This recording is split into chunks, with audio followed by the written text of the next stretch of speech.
श्री सीता रामचंद्राभ्याम नमः। स्वागत है आप सभी का हिंदू ग्रंथावली ऑडियो बुक चैनल में। 10वां सर्ग। अन्देश में ऋष्यशृंग के आने तथा शांता के साथ विवाह होने के प्रसंग का कुछ विस्तार के साथ वर्णन। राजा की आज्ञा पाकर उस समय सुमंत्र ने इस प्रकार कहना आरंभ किया, राजन, रोमपाद के मंत्रियों ने ऋष्यशृंग को वहां जिस प्रकार और जिस उपाय से बुलाया था वह सब मैं बता रहा हूँ। आप मंत्रियों सहित मेरी बात सुनिए। उस समय अमात्यों सहित पुरोहित ने राजा रोमपाद से कहा, महाराज, हम लोगों ने एक उपाय सोचा है जिसे काम में लाने से किसी भी विघ्न बाधा के आने की संभावना नहीं है।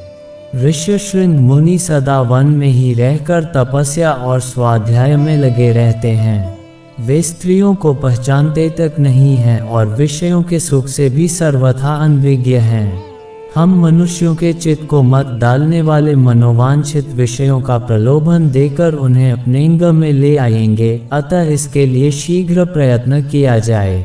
यदि सुंदर आभूषणों से विभूषित मनोहर रूप वाली वेश्याएं वहां जाएं तो वे भांति भांति के उपायों से उन्हें लुभाकर इस नगर में ले आएंगी, अतः इन्हें सत्कार पूर्वक भेजना चाहिए। ये सुनकर राजा ने पुरोहित को उत्तर दिया, बहुत अच्छा, आप लोग ऐसा ही करें।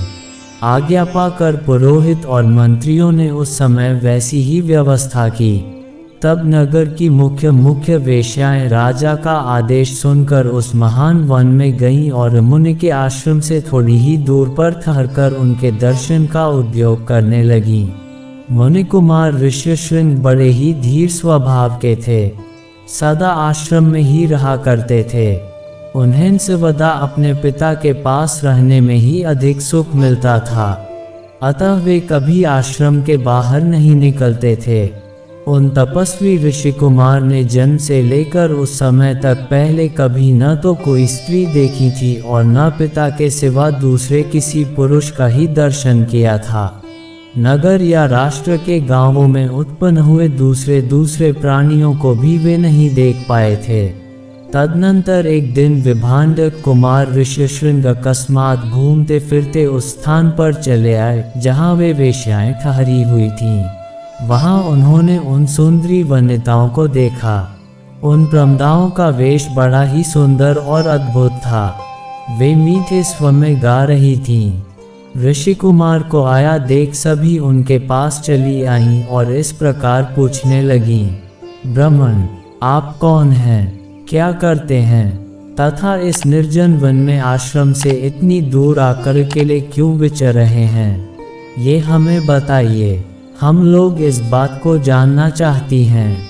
ऋष्यशृंग ने वन में कभी स्त्रियों का रूप नहीं देखा था और वे स्त्रियां तो अत्यंत कमनीय रूप से सुशोभित थीं, अतः उन्हें देखकर उनके मन में स्नेह उत्पन्न हो गया।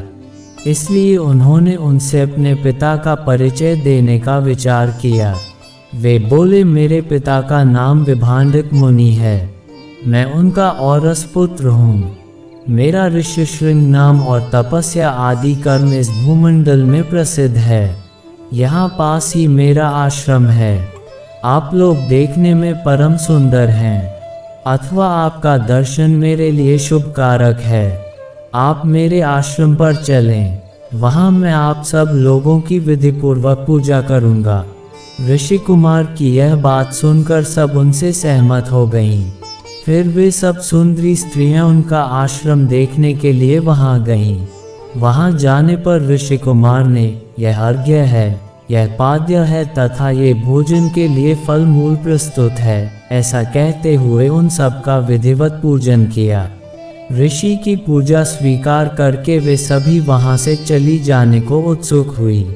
उन्हें विभांडक मुनि का भय लग रहा था, इसलिए उन्होंने शीघ्र ही वहां से चली जाने का विचार किया। वे बोली, ब्राह्मण, हमारे पास भी ये उत्तम फल हैं। विप्रवर, इन्हें ग्रहण कीजिए, आपका कल्याण हो। इन फलों को शीघ्र ही खा लीजिए, विलंब न कीजिए। ऐसा कहकर उन सब ने हर्ष में भरकर ऋषि का आलिंगन किया और उन्हें खाने योग्य भांति भांति के उत्तम पदार्थ तथा बहुत सी मिठाइयाँ दीं। उनका रसास्वादन करके उन तेजस्वी ऋषि ने समझा कि ये भी फल हैं, क्योंकि उस दिन के पहले उन्होंने कभी वैसे पदार्थ नहीं खाए थे। भला सदा वन में रहने वालों के लिए वैसी वस्तुओं के स्वाद लेने का अवसर ही कहाँ है। तत्पश्चात उनके पिता विभांडक मुनि के डर से डरी हुई वे स्त्रियां व्रत और अनुष्ठान की बात बता उन ब्राह्मण कुमार से पूछकर उसी बहाने वहां से चली गई। उन सब के चले जाने पर काश्यप कुमार ब्राह्मण ऋष्यशृंग मन ही मन व्याकुल हो उठे और बड़े दुख से इधर उधर टहलने लगे। तदनंतर दूसरे दिन फिर मन से उन्हीं का बारंबार चिंतन करते हुए शक्तिशाली विभांडक कुमार श्रीमान ऋष्यशृंग उसी स्थान पर गए जहां पहले दिन उन्होंने वस्त्र और आभूषणों से सजी हुई उन मनोहर रूप वाली वेश्याओं को देखा था। ब्राह्मण ऋष्यशृंग को आते देख तुरंत ही उन वेश्याओं का हृदय प्रसन्नता से खिल उठा। वे सब की सब उनके पास जाकर उनसे इस प्रकार कहने लगी, सौम्य, आओ आज हमारे आश्रम पर चलो। यद्यपि यहाँ नाना प्रकार के फल मूल बहुत मिलते हैं, तथापि वहाँ भी निश्चय ही इन सब का विशेष रूप से प्रबंध हो सकता है।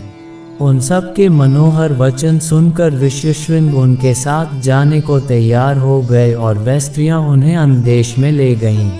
उन महात्मा ब्राह्मण के अन्देश में आते ही इंद्र ने संपूर्ण जगत को प्रसन्न करते हुए सहसा पानी बरसाना आरंभ कर दिया।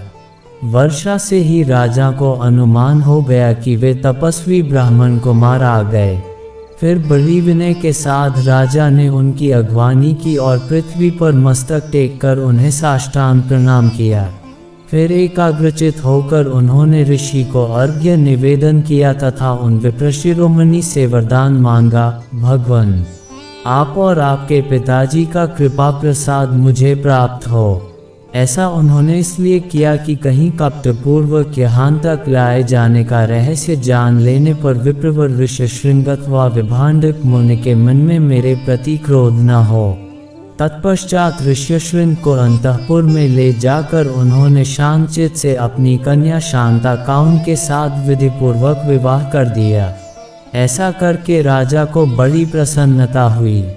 इस प्रकार महातेजस्वी ऋष्यशृंग राजा से पूजित हो संपूर्ण मनोवांछित भोग प्राप्त कर अपनी धर्मपत्नी शांता के साथ वहां रहने लगे। इस प्रकार श्री वाल्मीकि निर्मित आर्ष रामायण आदि काव्य के बालकांड में 10वां सर्ग पूरा हुआ। 10